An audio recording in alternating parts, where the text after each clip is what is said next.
Welcome to the Slop Temple. We pray this video helps. You already have Wi-Fi active.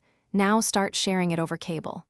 First, plug one end of a CAT5E or CAT6 cable into the PC's Ethernet port and keep the other end free for the client device. Open Network Settings and find the Wi-Fi adapter that has internet.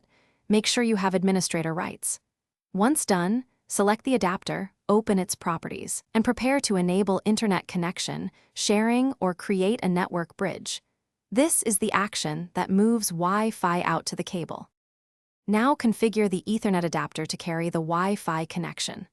On Windows, enable internet connection sharing on the Wi-Fi adapter. That will typically set Ethernet to 192, 168, 137, 1. On Mac OS, turn on sharing internet and choose Wi-Fi to Ethernet.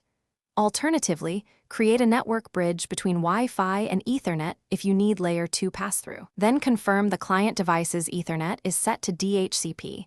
If using a static address, pick one in the same subnet. Finish by plugging the client device into the other end of the cable and verifying connectivity. Check the client's IP and DNS, then ping the gateway or a public IP to confirm routing. If you lack internet, first disable any software firewall briefly because blocking rules often prevent ICS, then restart adapters. Make sure drivers are current and that the Ethernet cable is seated.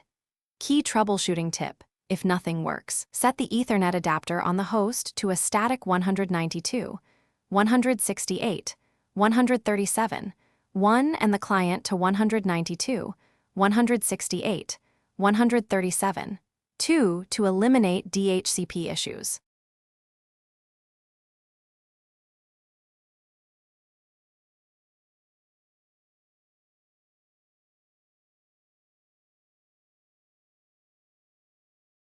Thanks for watching.